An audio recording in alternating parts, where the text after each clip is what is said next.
భక్తి one channel ప్రేక్షకులకు నమస్తే. సాయి సత్సంగానికి స్వాగతం. ఈరోజు సాయిబాబా అంకిత భక్తులలో అత్యంత ముఖ్యుడు. తెలుగు రాష్ట్రాల్లో అప్పట్లో మరి చాలా పేరు పొందినటువంటి బాపట్ల హనుమంతరావు గారి గురించి తెలుసుకుందాం. ఇంతకు ముందే మనము మరి చాలామంది భక్తులను గురించి తెలుసుకున్నాము.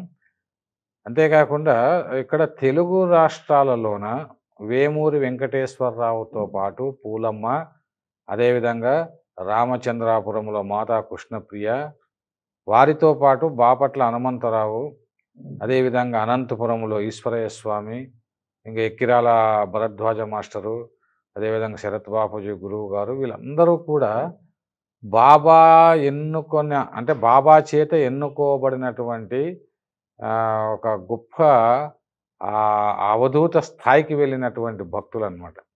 అంటే చాలామంది బాబాకు భక్తులుగా ఉంటారు. బాబాకు భక్తులుగా ఉన్నటువంటి వాళ్ళు చాలామంది ఏమిటంటే మాకు అంటే కష్టాలు తీర్చమని, అదేవిధంగా ధనాన్ని ఇవ్వమని, మన కుటుంబ పోషణ చేయమని, అదేవిధంగా పిల్లలు పెళ్లి చేయమని, ఇలా భౌతికమైనటువంటి అనేకమైనటువంటి కోరికలను కోరడానికి బాబా గుళ్ళకు వెళ్తారు, బాబా సత్సంగాలకు వెళ్తారు. బాబా అంటే కోరిన కోరికలు తీర్చేటువంటి కలియుగ ప్రత్యక్ష దైవము. ఆ వెంకటరమణ స్వామి మాదిరే బాబాను కూడా ఆ విధంగా భావిస్తూ ఉంటారు. కానీ వీటికి అతీతంగా అసలు మనం ఎవరము, ఈ జన్మ ఏమిటి, ఈ జన్మను ఎలా సార్థకం చేసుకోవాలి, అసలు జ్ఞానం అంటే ఏమి, బాబా ఎవరు అని బాబా పట్ల అచంచలమైనటువంటి భక్తితో, విశ్వాసంతో, నమ్మకంతో బాబా పైన పరిశోధనలు చేసి బాబా పట్ల ఎప్పుడు నిరంతరము అంటే ఆ ధ్యానంలోనే ఉంటూ బాబా తత్వాన్ని ప్రచారం చేస్తూ, బాబా లీలల్ని గానం చేస్తూ ఆధ్యాత్మిక రంగంలో అత్యున్నత స్థాయికి వెళ్ళినటువంటి వాళ్ళలో మరి ఒక 9-10 మంది గురువులు ఉన్నారనమాట. వారిలో బాపట్ల హనుమంతరావు ఒకరు. ఈయన బాపట్ల హనుమంతరావు ఆయనకి గుంటూరు జిల్లాలో బాపట్లలో ఆయన జన్మించారు. తర్వాత ఆయన ఉభయ భాషా ప్రవీణ అని పేరు ఆయనకు. ఆయన చదువుకొని ఏదో తెలుగు పండితుడిగా ఉన్నారు. ఉన్న సందర్భంలో బాబా ఆయన్ను అనుగ్రహించారు. బాబా కలలో కనిపించాడు. కలలో కనిపించి కొన్ని పుస్తకాలు ఇచ్చి మరి రాముడు, కృష్ణుడు, శివుడు, మారుతి, దత్తాత్రేయుడు వీళ్ళ పుస్తకాలు రాయమని చెప్పాడు. అసలు ఆయనకు అర్థం కాలేదు బాపట్ల హనుమంతరావుకి. ఎవరు కలలో కనిపించిన ఈ యొక్క సాధువును నేను ఎప్పుడు చూడలేదే అనుకుంటారు. అట్లా మెలకు వస్తుంది. మెలకు వచ్చిన ఒక 2 గంటలకే ఎవరో ఒక మిత్రుడు వచ్చేసి మళ్ళీ సాయిబాబా తత్వాన్ని దక్షిణ భారతదేశంలో ప్రచారం చేస్తున్నటువంటి పివి నరసింహస్వామి వచ్చాడు. ఆయన నిన్ను రమ్మంటున్నాడు, నీ చేత కొన్ని పుస్తకాలు రాయించాలట అంటాడు. ఈయన ఆశ్చర్యపోతాడు. అసలు కలలో వచ్చినటువంటి బాబా మరే బాబా స్వరూపమైనటువంటి పివి నరసింహస్వామి రావడం. మళ్ళీ ఆయన దగ్గరికి వెళితే ఆయన కొన్ని పుస్తకాలు, ఆంగ్ల పుస్తకాలు అవి ఇచ్చి మీరు తెలుగులో అనువదించండి, సాయితత్వాన్ని ప్రచారం చేయండి అని చెప్తారు బాపట్ల హనుమంతరావు. బాపట్ల హనుమంతరావు గారు కళ్ళు చెమరిస్తాయి. కలలో కనిపించినటువంటి ఆయన ఒక ఫోటో ఇస్తాడు పివి నరసింహస్వామి. ఒక ఫోటో ఇచ్చి ఈ ఫోటో చూడు అని ఇస్తే ఆ ఫోటోలో ఉన్న వ్యక్తి రాత్రి కలలో కనిపించాడు. ఈయనకి ఆశ్చర్యం వేసింది. ఆయన ఏమి చెప్పాడు, కలలో కనిపించినటువంటి సాధు రూపంలో ఉన్న సాయిబాబా పుస్తకాలు రాయమని చెప్పాడు. ఈయన అదే మాట అంటున్నాడు. అసలు ఇది ఏమిటి, ఇది భౌతిక ప్రపంచము మరి కళలో ఉన్నటువంటి ప్రపంచానికి తేడా లేదా అని ఆయన చాలా ఆశ్చర్యపోవడం, తర్వాత ఆయన పుస్తకాలు రాయడం జరుగుతుంది. ఈ క్రమంలో అద్భుతమైన లీలలు మరి బాపట్ల హనుమంతరావు గారికి చూపడం జరుగుతుంది.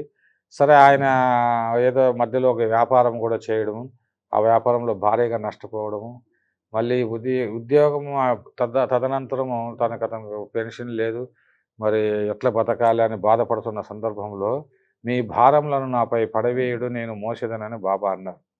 కాబట్టి అట్లా అది అన్నారు కదా అని బాబా పైన భారాన్ని మోపడము, తర్వాత ఈయనకు మరి వేరే ఉద్యోగం రావడం, తర్వాత పెన్షన్ రావడం, అలా అయింది జీవితం. అంటే ఇక్కడ ఒక విషయం మనం గమనించాలి.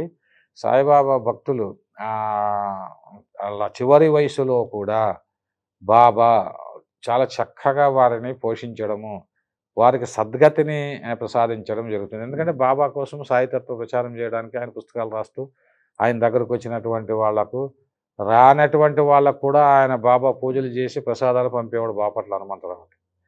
ఇట్లా అంటే బాబా సేవకు దాదాపు 12, 13 సంవత్సరాల చివరి వయసులోన బాబా సేవ చేశారు. మనం కూడా అంతే. అంటే చిన్ననాటి నుంచి మనము బాబా సేవలు చేస్తామా అంటే అట్లా లేదు. ఎందుకంటే మధ్యలోనే మనకు చదువు, తర్వాత ఉద్యోగాలు, పెళ్ళిళ్ళు, పెళ్ళి అయిన తర్వాత పిల్లలు, వాళ్ళ చదువులు, వాళ్ళకు ఉద్యోగాలు, ఇవన్నీ అంతే. ఈ యొక్క సంసార సాగరంలో మునిగుతూ తేలుతూ మునుగుతూ తేలుతూ ఎప్పుడో ఒకసారి ఆ ధరి దగ్గరికి వస్తాం. అలా వచ్చిన తర్వాత మనము అక్కడ అప్పటికైనా జ్ఞానవంతులం అయిపోయి ఈ యొక్క భౌతిక ప్రపంచంలో అంతా, ఈ భౌతిక ప్రపంచం తామరాకు పైన నీటి బిందువు మరి సంసారంలో మనం అలా ఉండి మరి తరించాలని అనుకున్నటువంటి వాళ్ళకు బాబా అనుగ్రహం అనేటువంటిది కలుగుతుంది. సరే, ఈ బాపట్ల హనుమంతరావు ఎటువంటి లీలలు చూపించాడంటే ఈయనకు చెవుడు అనమాట. ఒకసారి అలా రైల్వే ట్రాక్ మీద వెళ్తూ ఉన్నప్పుడు ట్రైన్ వస్తూ ఉంది. ఈయన చూడలేదు. ట్రైన్ అలా అలా అలా అలా ట్రైన్ వస్తూ ఉంది. వచ్చిన వెంటనే ట్రైన్ వచ్చేసింది. కానీ ఒక వ్యక్తి వెనక నుండి వచ్చి టక్కున వెనక్కి లాగేసాడు. లాగేస్తే ఎవరంటే షిరిడి సాయిబాబా. షిరిడి సాయిబాబా ప్రత్యక్షంగా బాపట్ల హనుమంతరావుకు కనిపించిన దృశ్యం ఇది. అంటే ఇది దాదాపు 1950 పైన జరిగినటువంటివి ఇవన్నీ. కానీ 1918లో సమాధి చెందినటువంటి బాబా తర్వాత కాలంలో అనేక మందికి కనిపించారు అంటే, సజీవంగా కనిపించారంటే ఎంత గొప్ప విషయం అది. అదేవిధంగా ఇంకా అనేకమైన లీలలు ఈయన జీవితంలోన చూపించడం జరిగింది. ఒకసారి ట్రైన్కి వెళ్ళాలని వెళ్తే టికెట్లు లేకపోతే వేరే వాళ్ళ రూపంలో వచ్చి టికెట్ ఈయనకి ఇవ్వడము జరుగుతుంది. ఇంకొక సందర్భంలో ఏమవుతుందంటే, ఒకసారి ఒక కుక్క వస్తే ఒక చెప్పుని దాక్కుని వెళ్తుంది బాపట్ల హనుమంతరావు. ఇంకొక చెప్పు తీసుకొని అతను ఆ చెప్పుని దాని మీద విసిరిన తర్వాత, అయ్యో నేను కుక్క రూపంలో కూడా బాబా వస్తాడనేటువంటి విషయం తెలుసుకున్నాం కదా, ఉపాసన బాబా విషయంలో ఎటువంటి పొరపాటు చేసి బాబా నాకు క్షమించని వేడుకొని ఉంటాడు. తర్వాత ఒకసారి అలా ప్రయాణం చేస్తున్నప్పుడు కాళ్ళు మరి బొబ్బలు పోతున్నాయి, బాబా నాకు చెప్పులు లేవనుకుంటే మామూలుగా ఒక వ్యక్తి రూపంలో బాబా వచ్చేసి చెప్పులు ఒక జతను తీసుకొని ఒక కట్టెకి తగిలించుకొని వస్తాడు. వచ్చేసి బేటా ఈ చెప్పులు తీసుకొని నీ దగ్గర ₹2 ఉన్నాయి కదా, ఆ ₹2 నాకు ఇవ్వు అంటాడు. అలా ₹2 తీసుకుని అది తర్వాత బాబానే అని తెలుసుకుంటాడు. అదేవిధంగా మరి ఈయన అనంతపురంలో ఉన్నటువంటి ఈశ్వరయ్య స్వామి అప్పట్లో మద్రాసులో కూడా ఉండేటువంటి వాడు ఆయన. ఆయన దగ్గరికి వెళ్ళిన తర్వాత ఈయనకు అనేక శుభాలు, అనేక పరిణామాలు మంచి జరగడం అనేటువంటిది జరుగుతుంది. ఇలా అద్భుతమైన లీలలు బాపట్ల హనుమంతరావు జీవితంలో చూపించాడు.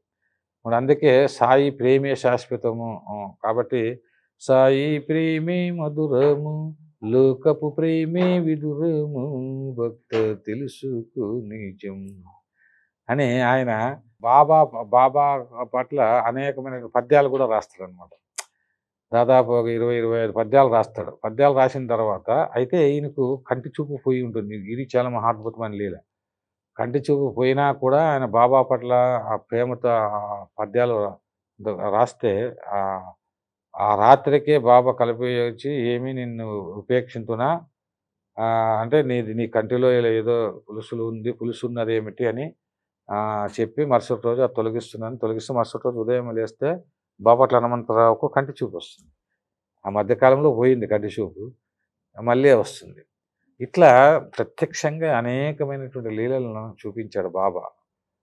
అందువలన మనం ఇక్కడ చెప్పదలసినటువంటి విషయం ఏమిటంటే, సాయి తత్వంలో భక్తులంతా కూడా ఒక అద్భుతమైనటువంటి మిరకల్స్, మన తెలుగు రాష్ట్రాల్లో జరిగినటువంటి మిరకల్స్ అన్నమాట. ఇవన్నీ పరిపూర్ణంగా బాబాను నమ్మాలి, విశ్వసించాలి.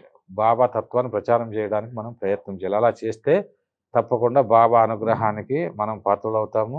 మన యొక్క భారములన్నీ కూడా, మనకు జీతం లేదనో, ఉద్యోగాలు లేవనో, ధనం లేదనో, అది లేదనో ఏమి బాధపడాల్సిన అవసరం లేదు. ఒకటే నమ్మకం, బాబాను నమ్ముకున్నామంటే బాబాను ఒకటే మాట, look to me I will look to you అన్నాడు. అండగా నేనుండగా భయమేలే అన్నాడు. ఇంతకన్నా కలియుగంలోన భరోసా ఇచ్చినటువంటి గురువు మరొకరు లేరని సందర్భంగా తెలియజేస్తూ ఈనాటి సత్సంగాన్ని ముగిస్తున్నాను. ఓం సాయిరామ్.